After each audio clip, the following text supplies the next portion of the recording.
How to move TikTok account to a new phone. First of all, open up the TikTok application on your phone. You will then be taken to the TikTok homepage. Here, you can explore and view TikTok Reels. Now, go to the bottom panel and tap on Profile.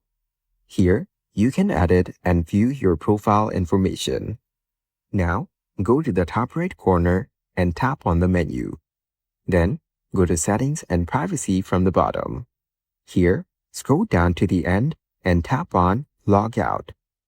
Tap on Log Out again to confirm. After logging out, go to the bottom panel and tap on Profile. From here, choose the other account you want to log into. Then verify your email by entering the code sent to your email. You can then successfully log into your other account. Following these steps, you can easily move TikTok account to a new phone.